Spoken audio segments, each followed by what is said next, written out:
Hello students, welcome you all to Sunya IAS. The interim budget has been presented by the Finance Minister Nirmala Sitharaman straight for the sixth time.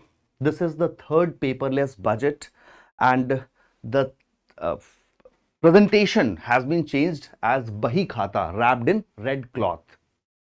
This is an interim budget because this is an election year. Article 112 of our constitution requires the government of the day to present annual financial statement in which the previous year's revised estimates against the budget estimates has to be presented, and the next year's, the upcoming year's budget estimates has to be presented by the government. So this is a vote of account. Therefore, it is interim budget. Here, it was not providing enough leg room for the government to have different kinds of policies for the expenditure. Though being an election year, the government focused on fiscal consolidation rather than populist measures with the mantra of reforming, performing and transforming the governance. It has showcased the hope for the people of a developed India or Viksit Bharat by 2047, emphasizing more upon cleaner and renewable energy, solarization, lowering the government borrowings, giving enough way for the private sectors to chip in the funds, as well as the government is showing the courage towards the private sector to launch in infrastructure public-private partnership. Capital expenditure has been increased. It has been increased with 11% this year. And for structural reforms, government wants that stakeholders, the fiscal federalism that we are talking about has to be done. Newer reforms, structural reforms with special focus, and the growth engine for tomorrow or the Amrit Kal till 2047 would be Eastern India. There the development will reach in. This is the vision of the government. So let's understand. Here Nirmala Sitharaman during her speech highlighted India's robust economy because we have recently recovered from the pandemic with a K-shaped recovery, agile and barbell strategy. India has showcased that how resilient our economy was, highlighting the Atmanirbhar Bharat package. The Atmanirbhar was also emphasized in our defense sector, manufacturing. This is possible through a positive transformation with Sabka Saath, Sabka Vikas and Sabka Vishwas. The people's trust in the governance, the people's trust in the government was emphasized, and Sabka Prayas, inclusive governance. We all had been working together in consonance with the governance to get to the developed India. Into the budget, although a lot of criticism came later on, it was also discussed that growing population, the census has been delayed this year because it was a pandemic year, you understand. We need to have a proper figure because Finance Minister highlighted the population increase, and for that the demographic bulge is increasing. For that we need to have a proper funding. It also talked about 1 lakh crore fund for research and development into different ecosystems as a corpus would be there for upcoming 5 years. Government is focusing on 4 major goals this year. These 4 major goals here deals with 4 major sections, 4 major vulnerable sections of the society. First is Garib Kalyan. Second is Mahila, women section. For this women reservation bill, you already know it has become act.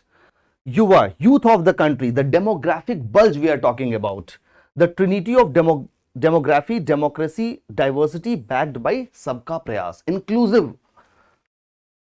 Annadata. Annadata means farmers. So it is basically taking in consonance the 4 stakeholders: Garib, Mahila, Yuva and Annadata. Key numbers to watch in the budget. Students, what are the key numbers? Because what is the GDP? What is the fiscal deficit? I talked about fiscal consolidation. The revised estimate of fiscal deficit previous year was 5.8%. And the budget estimate for financial year 2025 is 5.1%. Government is focusing on the fiscal prudence. Moreover, one good thing to acclaim is about higher tax to GDP ratio or the tax buoyancy, more collection of direct taxes in comparison to indirect taxes. That has to be appreciated. The nominal GDP. What do you mean by nominal GDP? It means that real GDP plus inflation. Real GDP plus inflation, growth of 10.5% assumed for financial year 25. For the previous year, if I talk about nominal GDP, it would be somewhere around 11%. Okay, so definitely projected GDP growth is going to be reduced for upcoming year. Disinvestment target. Government could not fulfill its disinvestment target previous year. Therefore, this year it is again showcasing an ambitious target of 50,000 crores. Whereas in the previous year, it was only and only 30,000 crore for financial year 2024. Fiscal deficit is at 5.1% of GDP for financial year 2025. For the financial year 2024, it was 5.8% in the revised estimates. We'll look into it as well. Fiscal deficit, 5.8%. So we are moving towards fiscal consolidation as advised by FRBM Act. It aims to reduce fiscal deficit to below 4.5% by financial year 2026 as well. So this trend is very important for the examination. This trend could be asked, what is the expectation? Although it's an interim budget, in the July we are expecting post the elections a full budget from the government. Important point, direct tax collection target is set at 21.99 lakhs, approximately 22 lakh crore, while that of indirect tax is 16.22 lakh crore. So this is a very good news that government is focusing on direct tax collections, because here the incidence of tax is on the person who is earning the money. Here the incidence of tax is borne by everyone equally, even for the vulnerable sections. Capital expenditure outlay. As I told you, capital expenditure, revenue expenditure, we will be talking about it. That fiscal deficit, a little bit of fiscal deficit is good for the economy if it is being utilized for creation of capital assets, not in the revenue expenditure. So capital expenditure outlay has been increased by 11%, and right now it is 11 lakh crore. Against previous years, 11 lakh, 11.11 you can have actually. In the previous financial year, it was 10 lakh crore. In the financial year 2024, it is in the financial year 25. So some comparisons are there for the trends. These numbers are actually very important. In this capital expenditure, students, you will understand that in a developing country, where Viksit Bharat, we are envisioning it by 2047, we need to spend into different kinds of infrastructure projects, rails, roads. So here this capital expenditure has to be increased enormously. Expectation was even more, but yes, it is at 3.4% of the GDP right now for this year. Cross market borrowing seen at rupees 14.1 lakh crore. What do you think this trend? Previous year, for the financial year 2024, for the FY 2024, market borrowing by the government was around 15 lakh crore, which was more. Government was taking more from the market.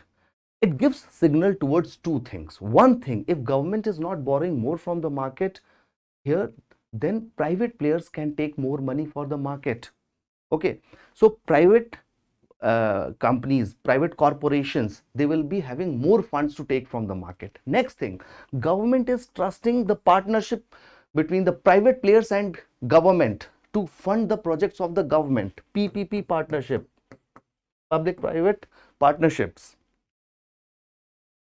Okay, pre-financial year 2010, basically 2009 and 10, the financial year, whatever the issues are there for the income tax, disputed tax demands up to rupees 25,000 government has waived off. It has waived off, withdrawn. That 25,000 and below, if there is any tax dispute with respect to the government pre 2010, it is waived off simply. It is going to benefit more than 1 crore Indians. It is going to benefit more than 1 crore Indians. 2 crore houses to be built in the next 5 years. If we will talk about this, basically the people who are living in chawls or slums, the middle class people also, those who are not able to afford a rented house or a pakka makan, for them under the Pradhan Mantri Awas Yojana, both rural and urban, 2 crore houses will be built. These had been major, figures to watch. But here you will find the students that no populist measure has been taken. Generally what happens in the election year, government announces lots of populist policies to appease people. So this is a very good step in that direction. Let's look at the budget at a glance. Here you will find that into the budget, revenue, on one side revenue is there, on one side expenditure is there. What do you think? In simple terms, the basics that you know, that government is not able to generate enough revenue to meet its expenditures. For that, what we do? We do borrowings. Now, here you need to understand borrowings and other liabilities. The point number 7 that has been written here, borrowings and other liabilities. So what we do is, if I define you fiscal deficit, understand this word first. Fiscal deficit, it is something that total revenue, total expenditure, total expenditure minus total revenue, basically total revenue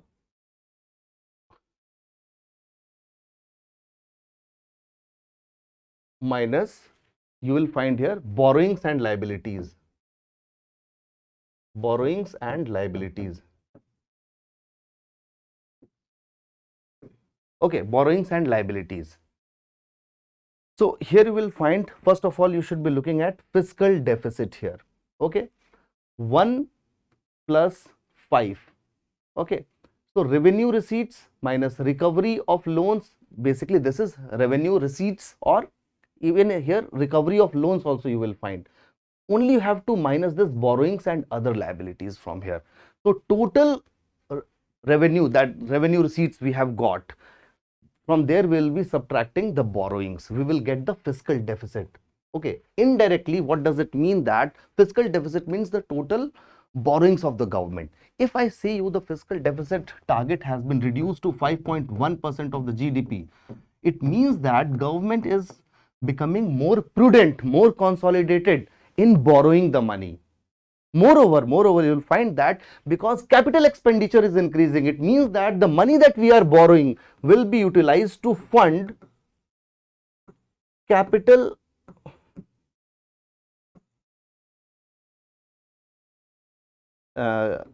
creation, capital assets, basically, that will be giving you more returns instead of revenue expenditure. Instead of revenue expenditure. So you will find this as revenue deficit. Revenue deficit means on the revenue account, if you subtract the revenue receipts, then you will get revenue deficit. Simple fiscal deficit, revenue deficit. Now students, primary deficit is about subtracting the fiscal deficit minus interest payment.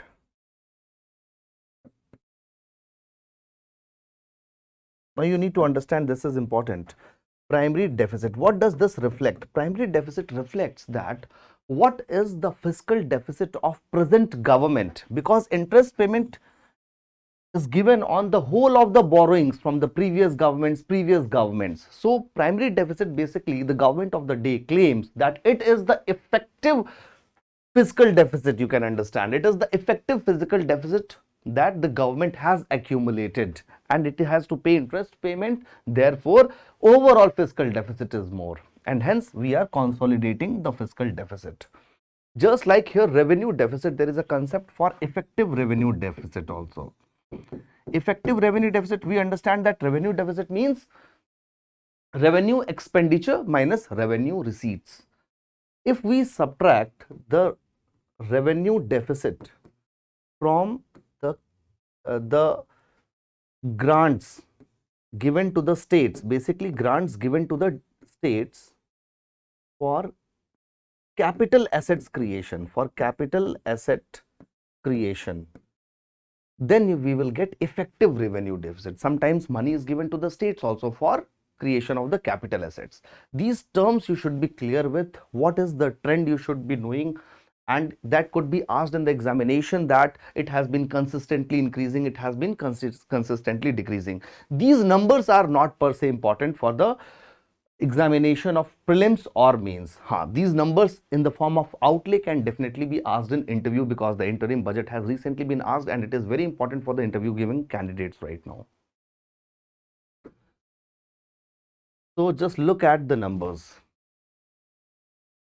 Fiscal deficit for the financial year 2022-2023 was 3%.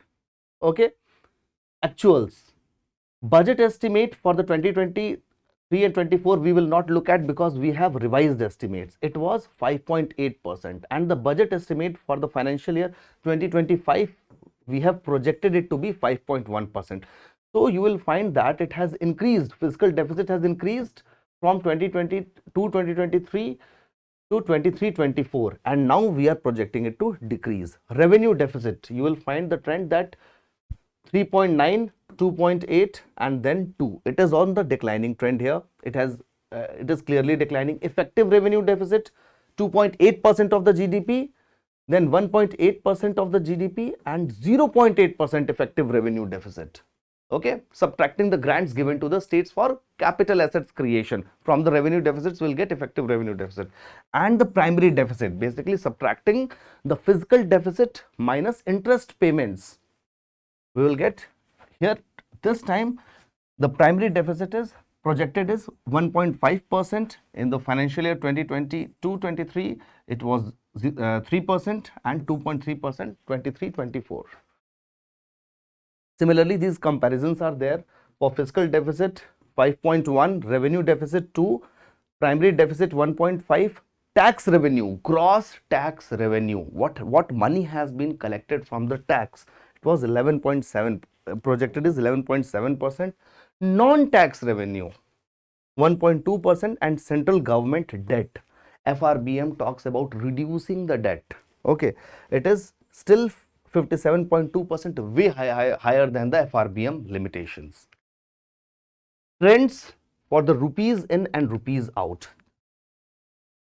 With some patience, you need to understand this. Okay, from where the rupees is coming inside, okay, and where the expenditure is going out.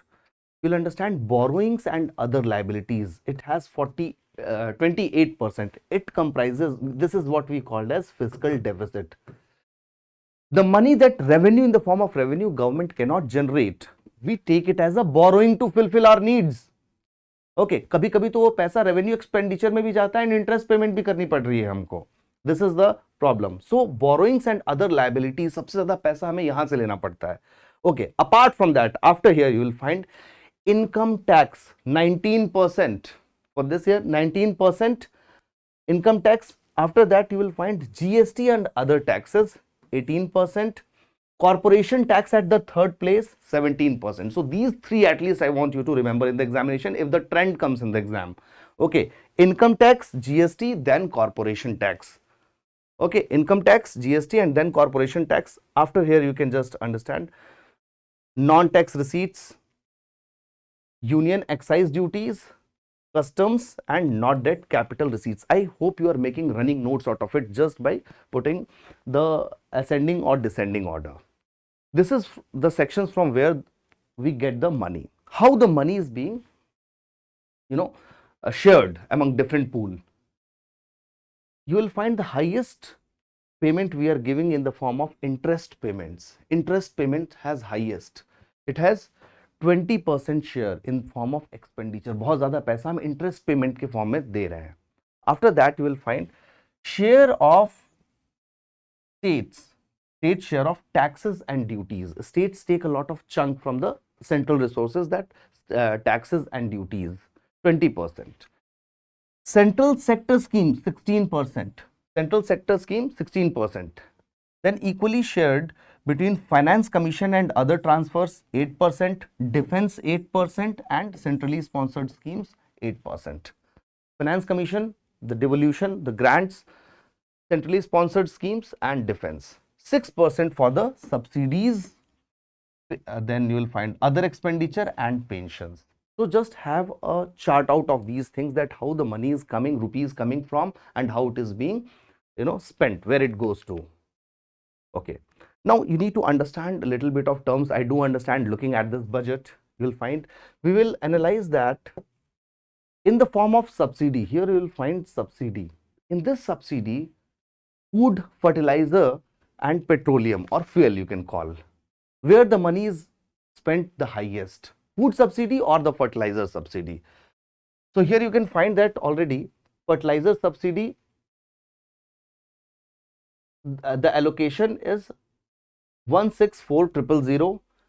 Food subsidy you will find 20,520. So maximum subsidy, if I talk about subsidy, you can write down food subsidy followed by fertilizer followed by petroleum. This much you should be knowing. If I talk about health and education, where government, spends more, you should know that education, it is more than health. Okay, education sector more than health. So at least these trends I do understand. Remember these things at least. Okay. Here the government has given us this composition of the expenditure. Through these blocks we can understand the highest chunk goes for interest payment. Highest chunk goes for interest payment. Where rupees goes to, we understand. Interest payments. Now in the sector wise we need to understand. Then it goes into the transportation sector and defense. Let's look at it here. So this is the transportation sector. Okay. Here we have 544039. These numbers are not so important, but the comparative chart you need to understand. After the interest payment, it is transport sector, then defense. Okay. After the defense, you will find subsidy, food, fertilizer, and petroleum. Subsidy, then transfer to the states, almost equivalent. Then rural development, it goes to the pension, tax administration, agriculture and allied activities, home affairs, education, information technology and telecom, then it goes to health. So education, the allocation for the expenditure is higher in comparison to health. Urban development, union territories, social welfare schemes, finance, energy, communication and industry, scientific development, etc. and others are also there. Okay. So this comparison you need to understand. Allocation for specific ministries. If ministry wise allocation we understand. So these trends have been provided by the budget itself. Ministry of Defense in lakh crore, 6.2 lakh crore allocation has been there. Ministry of Road Transport and Highways, 2.78 lakh crore. Ministry of Railways, 2.55 lakh crores. Ministry of Consumer Affairs, Food and Public Distribution, 2.13 lakh crores. Then Ministry of Home Affairs, Ministry of Rural Development is here. जबकि what do we feel, बहुत ज़्यादा पैसा Ministry of Rural Development में जा रहा होगा. Highest is Ministry of Defense allocation. Top 3 if you'll remember, you will do the correct in the examination. Then comes Ministry of Chemicals and Fertilizers, Ministry of Communication, Ministry of Agriculture and Farmers Welfare. So understand, Ministry of Rural Development gets more funds in comparison to Ministry of Agriculture. Highest to the Ministry of Defense. Highest is given to, just understand, if I talked about spending the money on the capital expenditure, highest was given for the Ministry of Defense. Post that, infrastructure, road transportation, highways. Third, into the infrastructure itself, Ministry of Railways. Fourth is Consumer Affairs. Consumer Affairs, we know that food subsidy, fertilizer subsidy, for that Consumer Affairs allocation is highest. These top three you can remember. Allocation to major schemes in crores. Major government schemes, Mahatma Gandhi National Rural Employment Guarantee Scheme. ठीक है, this scheme, the allocation is 86,000 crores. See, it has not got any gain.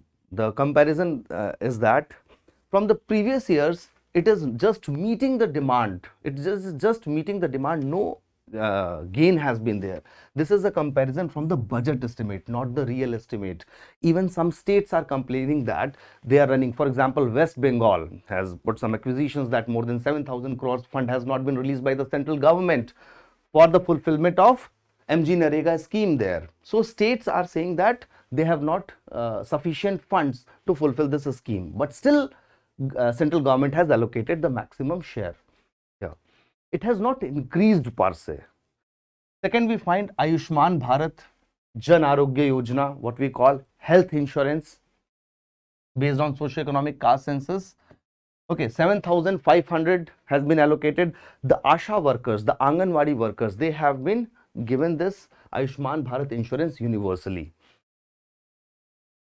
Then we will find here this modified program for development of semiconductor and display manufacturing ecosystem. This is important for your examination. Semiconductor and display manufacturing, in-house manufacturing, Atmanirbhar Bharat manufacturing. Here the budget estimate has been 6,903 and a solid jump of 2 times has been there into the allocation. Production linked incentive scheme increased to 6,200. Then we will find this solarization, more than 2 crore solarization will be there. We will talk about it. 8,500 crores has been allocated for it. National Green Hydrogen Mission. In the previous budget itself, National Green Hydrogen Mission was launched. 5 million metric tons green hydrogen production has to be there. Very recently, the Ministry of New and Renewable Energy has given a definition to the green hydrogen. It does not mean that green hydrogen does not produce any amount of carbon dioxide. Rather, if production of 1 kg of hydrogen does not produce more than 2 kg of carbon dioxide equivalents, that would be termed as green hydrogen. Green hydrogen and grey hydrogen, that we differentiate. This scheme had been important last year. This year also allocation has been there, and it has been like from approximately 300 to 600. Double allocation had been there. Trends of major items of expenditure. Here also you can compare the trends. Highest for transportation sector, that there we discussed. Okay, into that here you will understand. In general, first understand transportation sector more than rural development, more than agriculture and allied activities, then education more than health, more than energy and social welfare. Here you will find that National Health Mission talks about 2.5% of GDP allocation for the health sector, which we are lacking, which is only 1.25%. This we need to increase for better health and education. Actually, this is for health sector. You got this point? These are on an increasing trends. Here you will find into the energy sector, there was a dip, then again it increased to 0.76%. All these are on increasing trends. Okay. But if we talk about steadily increasing all of them, no, that would be a wrong proposition. Expenditure of Government of India. Okay. So this you need to understand. Total expenditure, how do we ascertain that? Establishment expenditure, central sector schemes and other central sector schemes, of which interest payments. Transfer centrally sponsored schemes to the states we transfer, finance commission grants and other grants and loans, that we have already discussed, that where the money is basically going from. In the pie chart also we have seen this. Debt receipts. See, debt receipts from where the money is basically being received. Market borrowings, government security. This trend we will be talking about, just to understand, familiar with the key words. Debt receipts from market borrowings, government securities. So many questions are coming in the examination related to government securities. Short-term borrowings, treasury bills, etc. Short-term borrowings, securities against small savings. Okay. State provident funds, Other receipts, internal debts and public accounts. External debt, internal debt, external debt, so many times questions have been asked. Drawdown of cash balance. Which of the following has major component and how it is being changed, we will understand here. See, this is the graph, sources of deficit financing. Basically, so these are the different debt receipts from where we are financing the deficits. Securities against small savings, blue. So this is of the securities against small savings. Short term borrowings, treasury bills, yellow. So not so much. Short term borrowings, we are not dependent on them. So whenever you find that any policy changes there by the government, by the RBI, you will find that long term and short term swap is there. We are talking about the swaps into the market. So mostly government of India, you will find here from 2020 to the 2024-2025, the short term dependency is not that much there. Others, just we are living right now. Market borrowings or government securities, it is at the highest level. Government securities, G-Secs, from the market directly, we are borrowing a lot. So securities against small savings in the financial year 2021-2022 was more than the market borrowings. Otherwise, in the last 3 years, you will find that maximum government is taking from the G-Secs or market borrowings. This is the trend over here. Deficit trends. Fiscal deficit, okay, the numbers are there, okay, fiscal deficit, revenue deficit, effective revenue deficit and primary deficit. You can see that the stacking of it, okay. Of course, why it jumped so high in the financial year 2020-2021 it was a pandemic year. We were recovering from the pandemic and we did well. So here you will find as soon as the fiscal deficit is decreasing, because we are subtracting, if you know the numbers properly, then you will find that this is always finding this trend. Here you will find this is overlapping. Primary deficit is overlapping with the effective revenue deficit. From here onwards, this effective revenue deficit is less than the primary deficit. So this comparative chart can be asked in the examination. It can be asked that from the last 3 years, arrange the following in the increasing or decreasing order. Okay, it is not just about asking the question on fiscal deficit or revenue deficit. That we know, the figures also we know. The comparison right now UPSC can ask in the last 2 years, in the last 3 years, compare. From here, we have to draw a comparison. Here you will find that fiscal deficit in the last 3 years, particularly for 3 years I am talking about, was more than revenue deficit, was more than primary deficit, was more than effective revenue deficit. So this trend as a percentage of GDP for the last 3 years has been there. Total transfers, that has been increasing in the this particular year, financial year 2025. The budget estimate is transferring 22.7 lakh crores to the states. Okay, total transfer to the states, it is on the increasing trend here. Now, we are going to talk about the focus areas of the government. Which areas the government has been focusing? The 4 areas in the beginning we have talked about. First one is Garib Kalyan or Desh Ka Kalyan. The poor, the vulnerable people. The government has come up with the DBT, the report basically, direct benefit transfers, has led to the savings of 2.7 lakh crore rupees, because it has put out the middleman from there. 25 crore people moved out of multi-dimensional poverty. You will find that multi-dimensional poverty, India has fared really well. Okay, this index released by UNDP, here India absolute, basically not just the multi-dimensional poverty, but from the absolute poverty also India has showcased very good results. Decline in the head count ratio you can see here. Credit assistance to 7 lakh street vendors under Pradhan Mantri Swanidhi Yojana has been given. Empowering the youth. Increase in the PM Shri budget allocation has been there. PM Shri budget allocation increase has been there. See, understand, in the examination, these kind of schemes comes, this becomes important because it was talked in the budget, although it was an interim budget. 1.4 crore youth trained under Skill India mission. National Skill Qualification Framework. On this also UPSC asked the question. So skilling the youth or managing the demographic dividend, demographic bulge that Prime Minister mentioned in the budget, that the population is increasing and the young population is increasing more. Therefore, we have to focus on the Skill India missions. Fostering entrepreneurial aspirations. Okay, of youth, 43 crore loan sanctions under PM Mudra Yojana. PM Mudra Yojana, SIDBI, we know, UPSC previous year question has been asked on PM Mudra Yojana, SIDBI. More than that, for entrepreneurial, there has been some extension of tax exemptions for the startups, entrepreneurial spirit. And because youth population is getting a bulge right now, therefore 1 lakh crore corpus has been set aside for the research and development for the upcoming 5 years.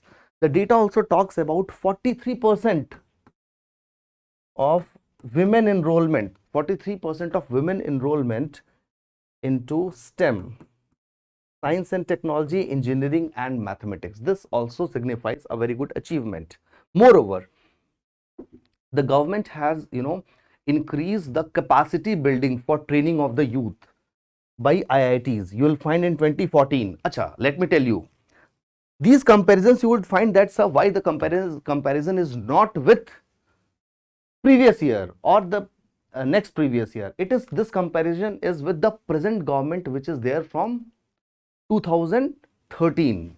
So 2014 to 23 we have the comparison. Students, the reforms or a white paper will be, promised, a white paper has been promised by the Finance Minister Nirmala Sitharaman, that for the misdoings into the previous decade from 2003 to 2013 by the government, they will be talking about it. IIT, we have found that from there were 16 IITs, now 23. AIMS, 7 were there in 2014, now 22. Universities, 723, now 1113 universities are there. There has been, amendment into UGC Act as well, so that more and more deemed to be universities can be created. Even the FDI, foreign direct investment, has been doubled. Foreign direct investment has been doubled when we compare from the past decade, previous to 2013. In this decade, foreign direct investment has been doubled. Welfare of farmers or Annadata. Farmers direct financial assistance to 11.8 crore farmers under PM Kisan Yojana. I hope you would be knowing about PM Kisan Yojana, where 6,000 rupees is provided in the installments of 2,000, 2,000 and 2,000. Okay, crop insurance, Pradhan Mantri Fasal Bima Yojana, here the allocation has increased. Allocation has been increased to 4 crore farmers. Okay, basically the coverage is increasing, and this Pradhan Mantri Fasal Bima Yojana could be a game changer in crop insurance. One more important point for you, that this scheme, particularly Fasal Bima Yojana, is mandatory for all the farmers who are going to take loan from the banks.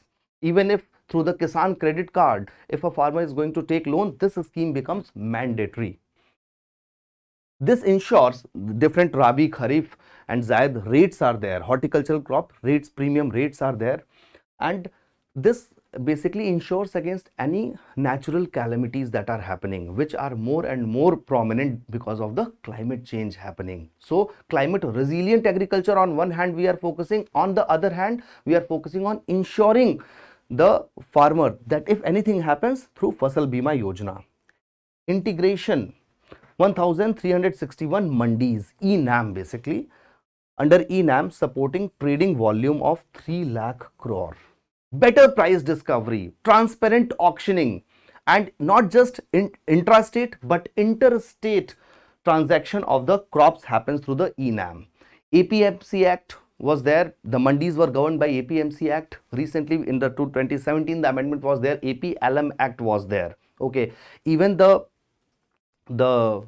levy fees of the mandis have been rationalized. One-time license is required and farmer can register on the online portal to have a better price discovery. So these had been the game changers for the annadata, the farmer. Okay, so increasing procurement of wheat and rice. Okay, we know we have MSP, an open-ended procurement of MSP from the Food Corporation of India. Here, increased procurement of wheat and rice. One objective of procurement is to maintain buffer stock. Apart from that, what we are having is, if the farmer is selling us wheat and rice, we have to procure it, and then after that open market sales operation also happen at the cheaper price to manage the prices of the commodities. Okay, the Food Corporation of India sells it, even states can buy it later on. Nari Shakti. Nari Shakti, rise in female labor force participation rate. Okay, so in 2017-18, it was 23.3%. Now it has increased to 37.0%. LFPR, female labor force participation rate. 43% of female enrollment into STEM courses. This has been the achievement. 1 crore women assisted by 83 lakh SHGs to become Lakpati Didis. We will talk about the Lakpati Didi scheme. It is also a very important scheme. It was launched previous year itself, Lakpati Didi scheme. Basically, a woman should be capable enough to earn 1 lakh per annum in the rural areas into their own villages. Increased female enrollment in higher education by 28%. So 28% increase has been there of the female enrollment into the higher educations. 30 crore Mudra Yojana loans dispersed to women entrepreneurs. Of course, Mudra is for the startups, entrepreneurs, dispersed by the SIDB. For women entrepreneurs, they take a good chunk of 30 crores. To meet the goals of sustainable development, the government has launched certain schemes like commitment towards net zero. Commitment towards net zero by 2070. We have committed in the UNFCCC that by 2070 net zero carbon emission will be there from India. For that, viability gap funding will be provided for wind energy sector. Right now, the India's installed capacity into wind energy is 4th. Okay, globally 4th in wind energy. Installed capacity. Here, viability gap funding will be provided for harnessing offshore wind energy potential for initial capacity of 1 gigawatt. This is important. Therefore, wind energy sector, solarization, we will talk about it. Wind energy sector is one of the major area where viability gap funding will be provided. Second, coal gasification and liquefaction capacity, because we are importing from a lot of and import bill is increasing on the country of natural gas, methanol and ammonia. Basically, coal gasification and liquefaction capacity if increased, then this import bill can be reduced, and this will also help in reducing this import of the methanol, natural gas and ammonia. 100 metric ton capacity we want to set up by 2030. In the science and technology, what does the coal gasification mean? The energy density of the gasified coal becomes higher. The calorific value of the after the coal gasification becomes higher, and it works as a form of cleaner energy. Phased mandatory blending. This word is important. Mandatory, just like ethanol blending, methanol blending. Okay, E20, E30, the blending of ethanol or methanol into the petrol we were doing. Similarly, the phased mandatory blending of compressed biogas in compressed natural gas for transport and piped natural gas for domestic purposes will be mandated. So, compressed biogas will be mandatorily blended into that. Into the petrol we were blending methanol. Similarly, here we are going to blend compressed biogas. Financial assistance will be provided for procurement of biomass aggregation machinery to support the collection. Biomass aggregation or biomass co-firing we talk about along with the coal into the thermal power plants. The biomass aggregated will be co-fired. That will enhance the value of the biomass in energy generation. Then rooftop solarization and free electricity. Basically, here 1 crore households will be provided with solar panels. Into those solar panels, 300 units of electricity will be free for those households, and the surplus electricity that will be generated will be provided to the discoms. Okay, household will be enabled to obtain up to 300 units of free electricity every month. It will result in savings up to 5,000 to 8,000 annually for the households. From free solar electricity, they do not need to pay for the fossil based or thermal power plant generated electricity, and the surplus plus will be given to the distribution companies or discoms. It will provide entrepreneurship opportunities. Initially, government need to support these kind of projects, okay, to a large number of vendors for supply and installation, and this will create a whole infrastructure for solarized grid. Like that, previously one scheme was also launched by the government, you know, Kusum scheme for decentralized, decentralized distribution of A, B and C. Three parameters were there. Solar access to the farmers. Promoting green growth, biomanufacturing and biofoundry, to give away with the plastics. This is also a sustainable development. A new scheme of biomanufacturing and biofoundry will be launched to promote green growth. The government has given an indication that yes, biomanufacturing and biofoundry companies will be given due weightage with new upcoming scheme. The objective will be environment friendly alternatives such as biodegradable polymers, bioplastics, biopharmaceuticals and bioagricultural inputs as well. It will help in transforming competitive manufacturing paradigm to one based on regenerative principle. Basically, the objective is to promote circular economy, environment friendly economy, and the inputs, whether it be medicinal inputs or agricultural inputs, the biomanufacturing has to be promoted. Focus on infrastructure development.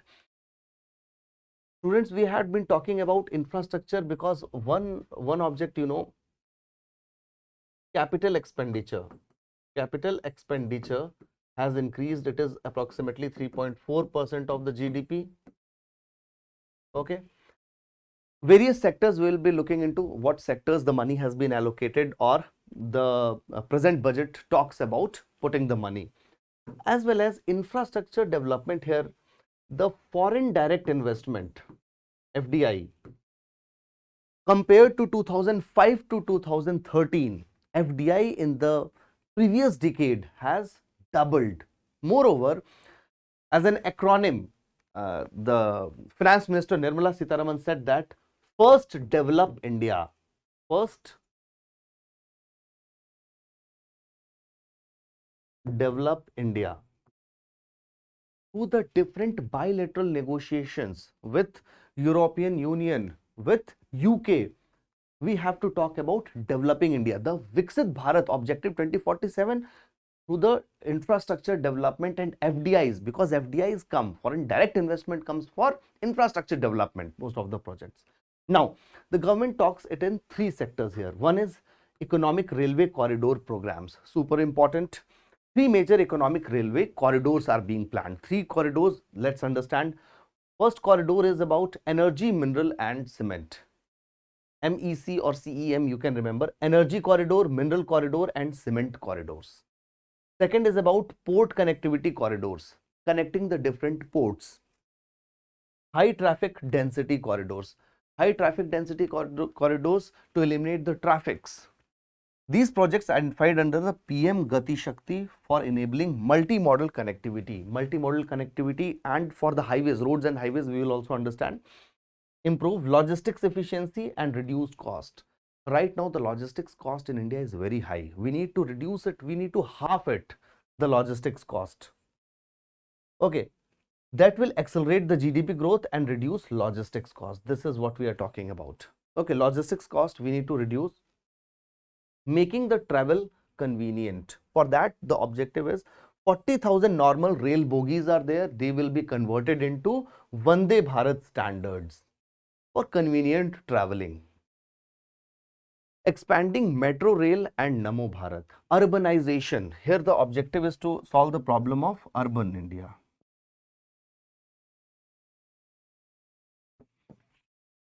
Okay, fast track expanding middle class. Urban sprawls are there. How do we increase the connectivity over there? What kind of infrastructure would be needed over there? Expansion of metro rail. Metro connections like in Mumbai, in Delhi, in Bangalore. It's expanding in Bangalore and Mumbai, but in Delhi, in UP, it's very successful. Metro rail, Namo Bharat will be supported in large cities focusing on transit-oriented development. Transit-oriented development for better commutations. Agriculture and food processing. Promoting fisheries. Before that, support to the annadatas. Support to the annadatas, different sectors are there into agriculture sector. Post-harvest technologies. As the government share into the borrowings have decreased, government wants to enhance the participation of private sector for the post-harvest activities, ensuring faster growth for agriculture sector and boosting farmers' income. Right now, they are not saying doubling farmers' income, boosting farmers' income, okay, including aggregation, modern storage technologies, silos, big silo storage is being planned by the government of India, okay, primary and secondary processing, marketing and branding. A participatory guarantee scheme is there for branding of the products. A lot of schemes are already working. Basically, government wants to have private investment into it. Nano diammonium phosphate, nano DAP on various crops will be expanded in all agroclimatic zones.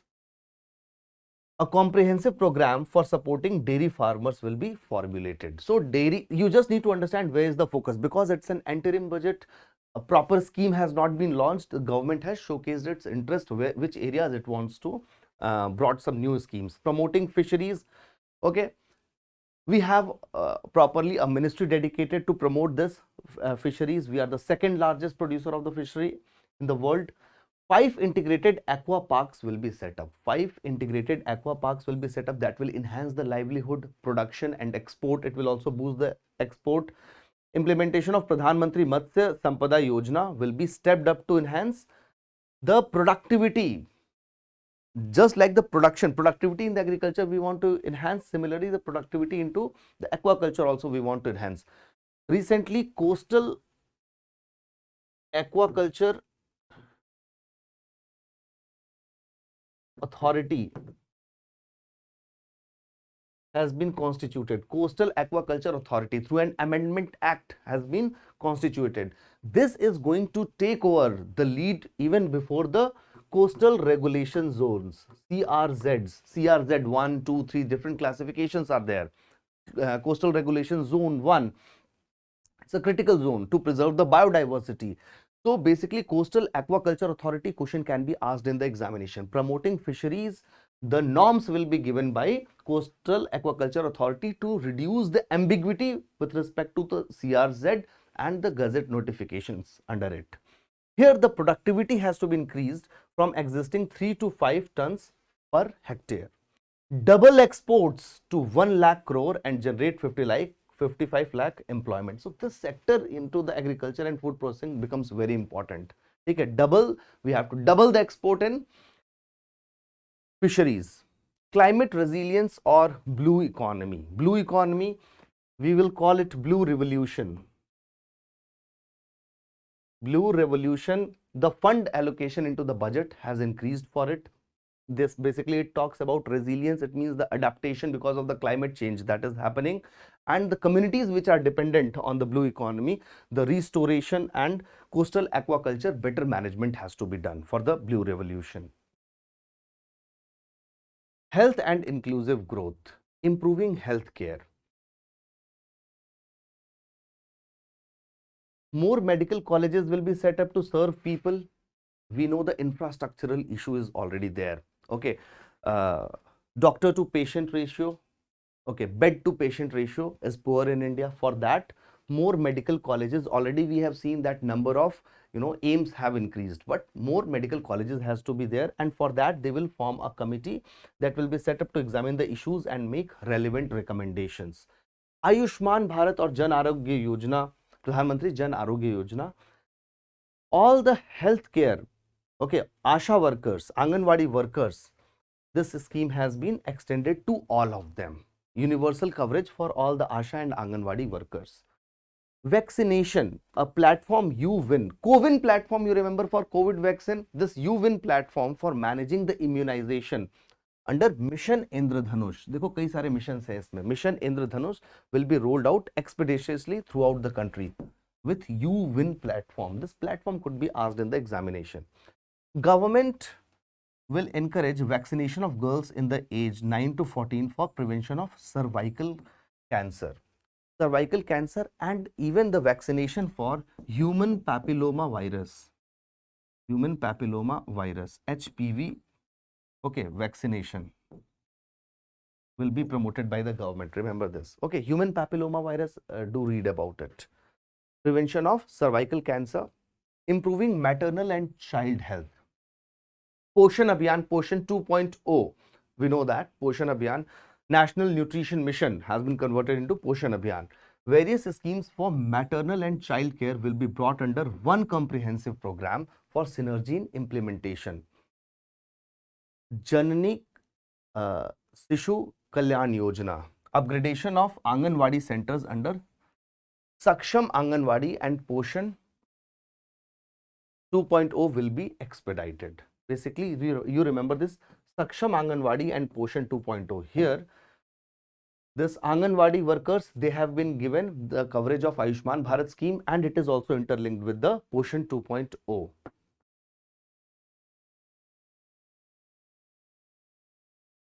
Announcements for key sections of the society. Let's understand some major announcements for the key sections of the society. Extension in tax related benefits. In the beginning only I told you to support the startup ecosystem and give a boost to them. Exemptions have been extended. The exemptions had already been there, but they were expiring this year. By the March end, they had been extended for one more year. Certain tax benefits to startups and investments made by sovereign wealth or pension funds. You know, we understand sovereign wealth pension funds, as also tax exemption on certain income of some IFSC units expiring this year, March, to be extended to next year, March. Affordable housing for all, Pradhan Mantri Awas Yojana, we know. Okay. 2 crore more houses under Pradhan Mantri Awas Yojana Gramin will be taken up in the next 5 years. So numbers, allocation has been there, target has been increased. Scheme will be launched to help. This is important. A new scheme has to be launched. They have told that it is not the Pradhan Mantri Awas Yojana Gramin or urban, but a new scheme will be launched to help people living in rented houses, slums or chawls, unauthorized colonies to have their own houses, own pakka makans, build or buy their own houses. Lakhpati Didi scheme for women empowerment we are talking. It is not just the Nari Shakti Vandan Adhiniyam 2023 Women Reservation Act, but also this Lakhpati Didi in the rural areas, bringing economic transformation and empowerment towards the women. Previously, it was for 2 crore women only. Now this has been increased to 3 crore. This scheme is going to be a game changer. Basically, 83 lakh self-help groups with 9 crore women are transforming rural socio-economic working. The objective here is very simple, that women through her own means can generate a livelihood of at least, okay, their success has assisted nearly 1 crore women to become Lakhpati Didi. 1 lakh per annum into the regional rural areas. Boosting research and innovation, 1 lakh crore corpus with 50-year interest-free loans. 50-year interest-free loans. 1 lakh crore corpus has been there for research and innovation. Already India's rank into the R&D and patent is very poor. We need to improve upon it. This is a very right step in that direction. Corpus will provide long-term financing, refinancing with long tenures. It will encourage the private sectors to scale up the research, not just dependent on the government agencies. Realizing the goal of Viksit Bharat. For that, a high-powered committee will be set up Extensive consideration challenges are arising from fast growing population, the demographic dividend that is changing. For that, a committee will be there, and we need to understand. See, the population, this has been a little controversial statement given by the Finance Minister Nirmala Sitharaman, because the total fertility rate as per the recent report is 2.0. It has reduced from 2.1 to 2.0. Therefore, we have reached the replacement level of fertility. Therefore, first of all, we need to assess that how much population is actually increasing, what are the demographic changes happening. Therefore, this committee is required to play a pivotal role in first understanding the distribution of the demography, then developing a policy for it, for Viksit Bharat. Development of tourist centers, tourism. During the during the G20 summit, you would have found that at so many places from Srinagar to Goa, you will find that all the nooks and corners were painted with the G20 logos. One Earth, one future, one family. Here, the states to be encouraged to take up comprehensive development of iconic tourist centers. Market them at a global scale. Now you need to understand, we are transforming them into heritage sites and promote them for the tourism. This will generate employment to the states and the local people. A framework for rating has to be done. We have to rate the different tourism sites that has been marked as tourist centers. Long-term interest-free loans will be provided to different states for developing the tourism sectors. Projects for port connectivity, tourism infrastructure and amenities to be taken up on various islands, including Lakshadweep. Lakshadweep versus Maldives controversy, we all are aware. This is a very good step in developing our own Lakshadweep over there, but also we need to take care of the corals, the biodiversity, which is already dying, which is already, the acidification of corals is happening. It will create opportunity for local entrepreneurship and employment. So tourism as a sector was given weightage by the government. So along with that, students, one more important thing, next generation reforms. It has talked about next generation reforms.